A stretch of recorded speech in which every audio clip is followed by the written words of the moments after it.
모세가 장성한 후에 한 번은 자기 형제들에게 나가서 그들이 고되게 노동하는 것을 보더니 어떤 애굽 사람이 한 히브리 사람 곧 자기 형제를 치는 것을 본지라. 좌우를 살펴 사람이 없음을 보고 그 애굽 사람을 쳐 죽여 모래 속에 감추니라. 이튿날 다시 나가니 두 히브리 사람이 서로 싸우는지라. 그 잘못한 사람에게 이르되 네가 어찌하여 동포를 치느냐? 하매 그가 이르되 누가 너를 우리를 다스리는 자와 재판관으로 삼았느냐? 내가 애굽 사람을 죽인 것처럼 나도 죽이려느냐? 모세가 두려워하여 이르되 일이 탈로 되었도다. 바로가 이 일을 듣고 모세를 죽이고자 하여 찾는지라.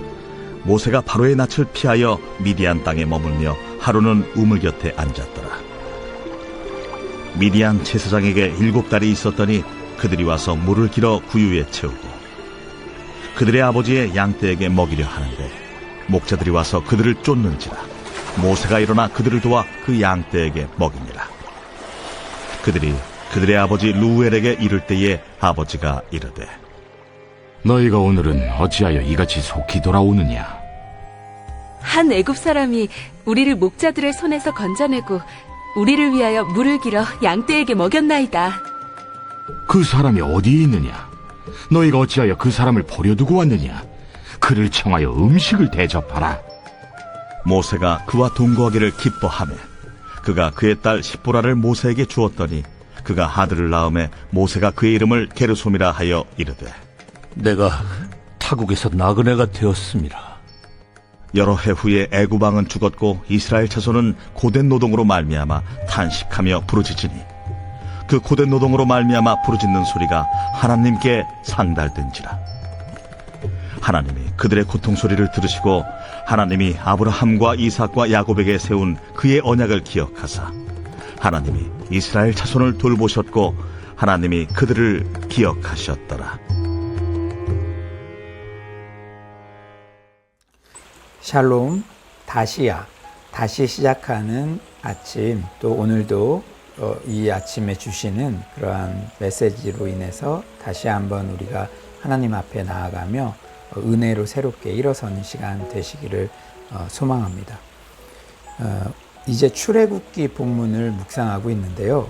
모세라는 인물을 생각하면 참으로 많은 묵상거리를 줍니다.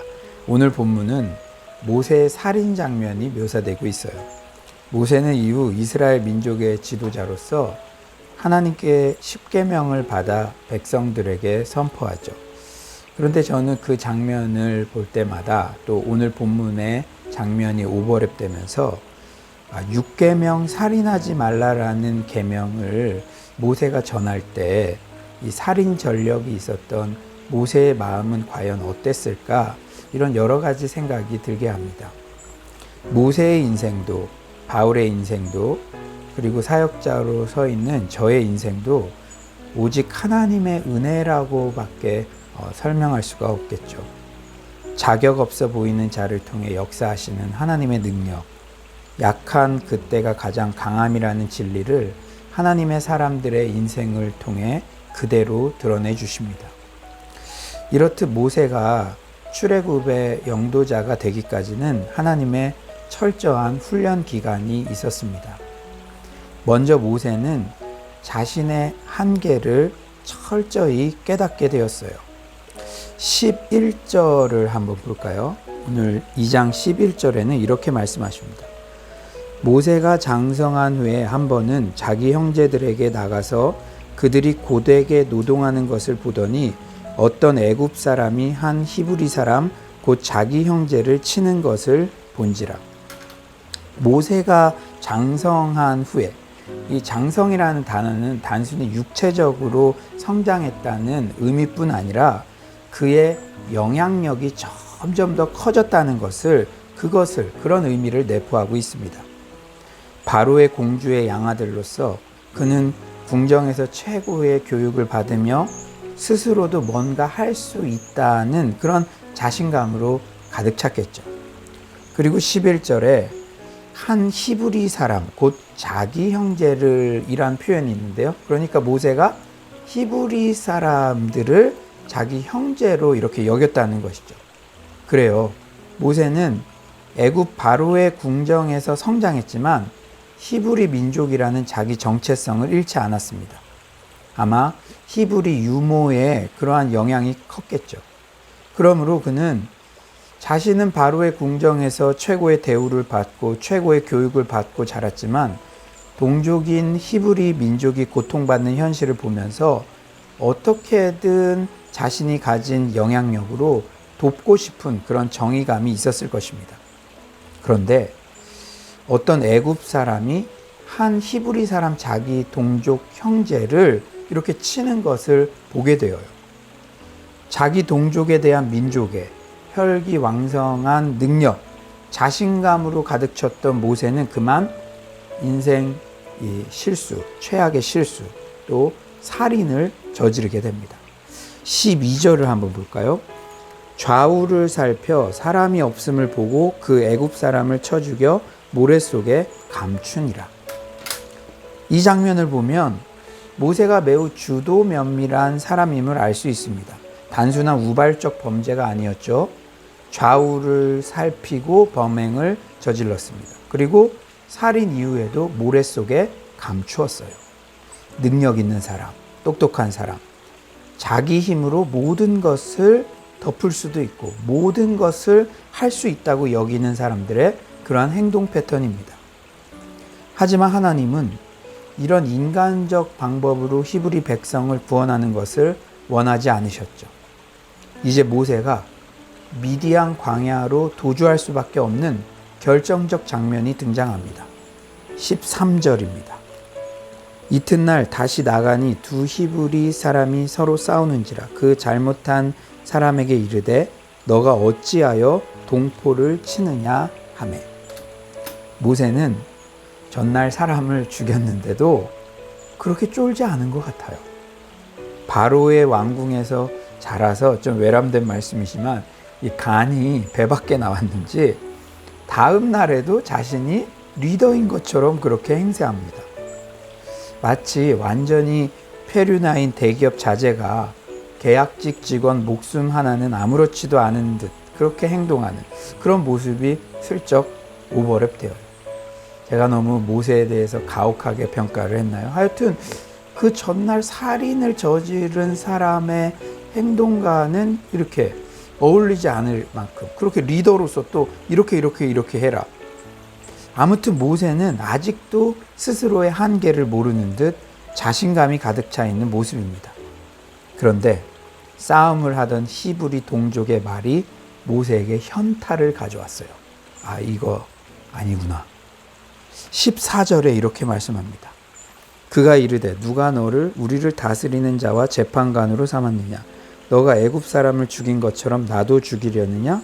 모세가 두려워하여 이르되 일이 탈로 되었도다. 너가 애굽 사람을 죽인 것처럼 나도 죽이려느냐? 모세는 자신의 살인을 감췄지만 자신의 영향력으로 충분히 숨길 수 있다고 생각했지만 이미 탈로가 다 나버렸습니다. 여기 보이는 히브리 동족의 반응도 많은 시사점을 주어요.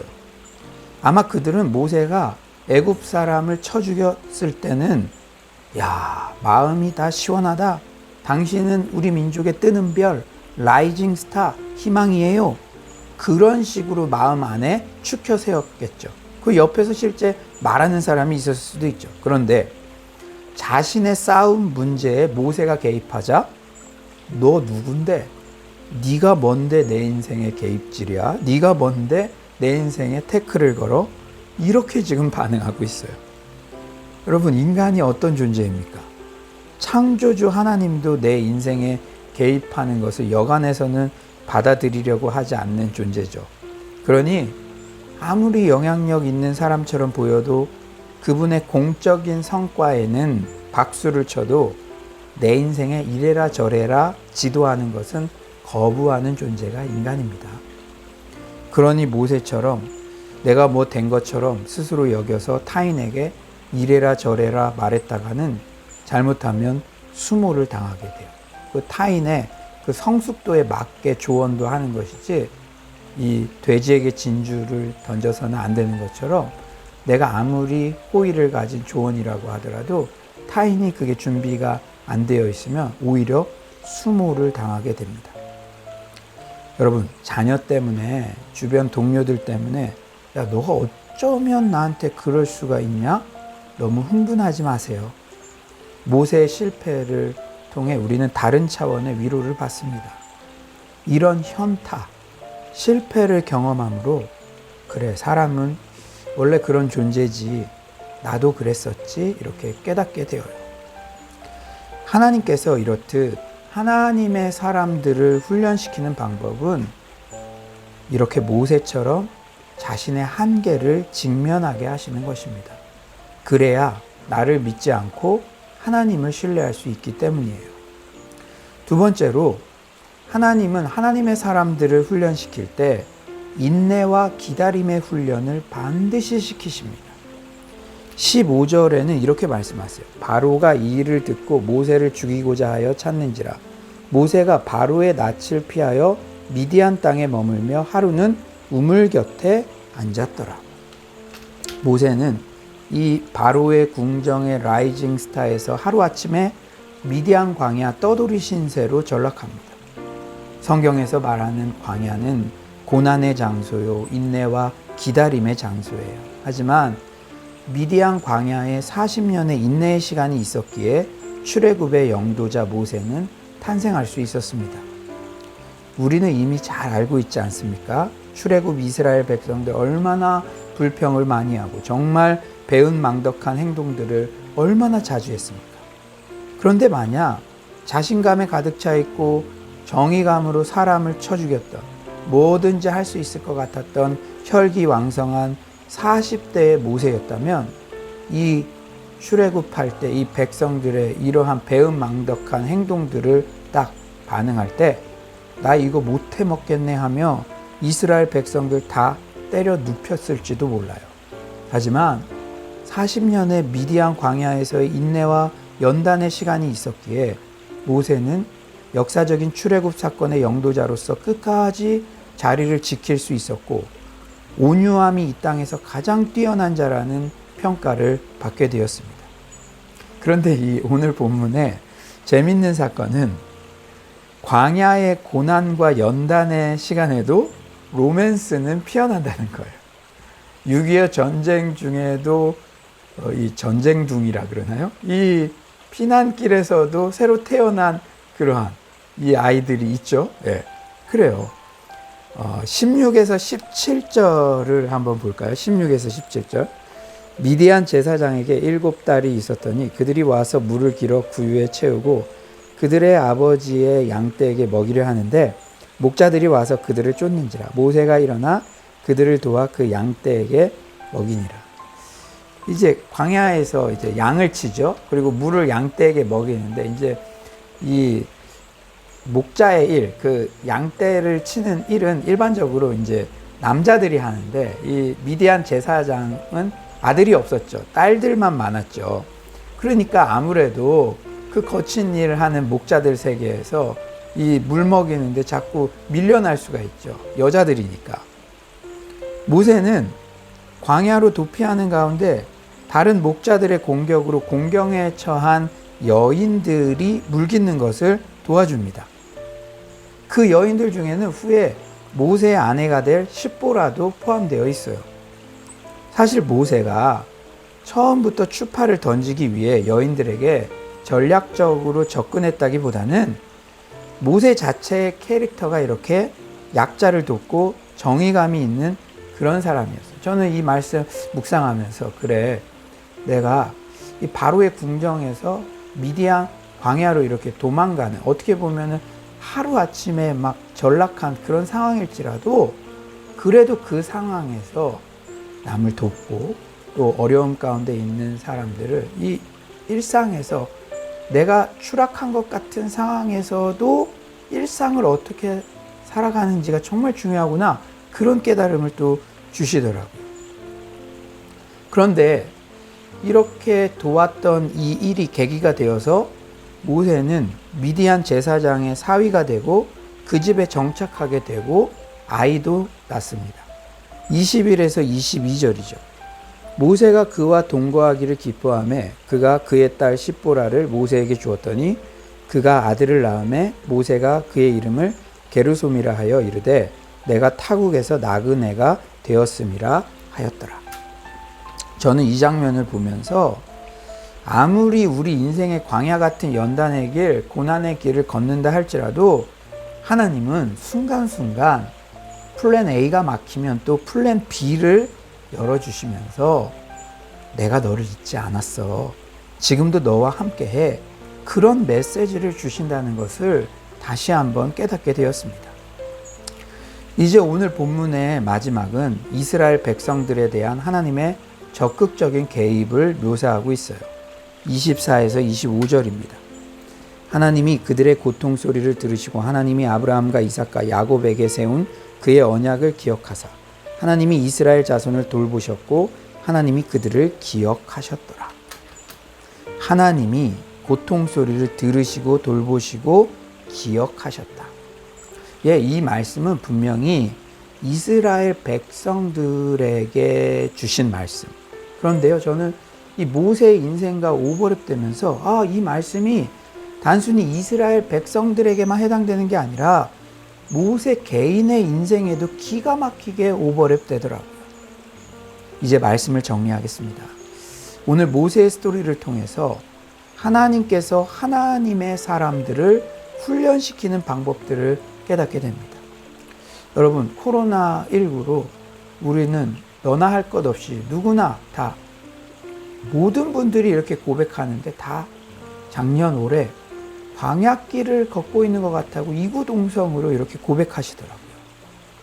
여러분, 혹시 여러분 최근에 그리고 지난 작년과 올해를 이렇게 지나면서 나 자신의 한계를 철저하게 이렇게 깨닫게 됩니까? 예전에는 내 힘으로 이렇게 할 수 있었다고 당연하게 생각하던 일들도 다 막히는 것 같고 이거 어떡하지? 그런 생각을 하고 계시지는 않습니까?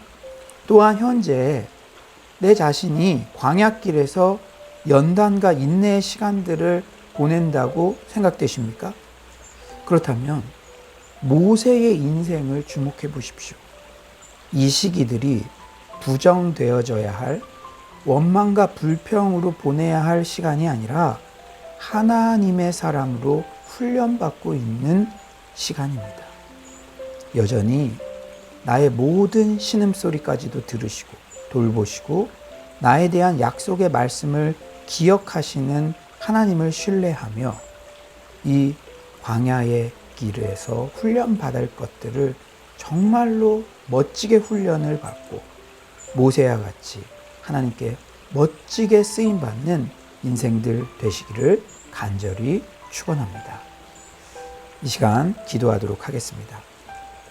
사랑의 주님, 이 코로나 시기 어쩌면 모세의 미디안 40년 광야 같은 이러한 시간들에 또 우리에게 가장 적합한 말씀을 허락해 주시니 감사합니다.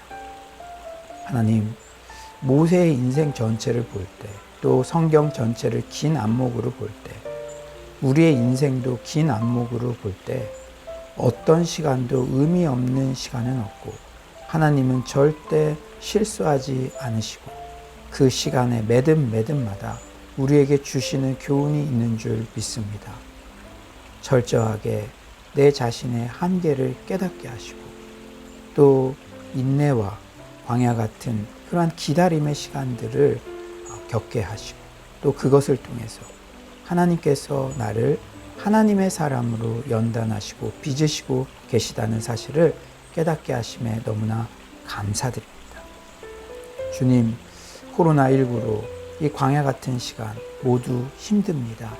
그러나 그 모세의 미디안 광야 시간에도 로맨스를 허락하셨고 또 장인의 눈에 들게 하시고 또 그곳에서 새로운 인생을 열게 하시고 플랜 B를 열어가게 하시는 하나님처럼 하나님께서 우리 인생 가운데도 돌보시고 기억하시고 반드시 지금도 함께 하시다는 이 생각을 잊지 않게 하여 주시옵소서.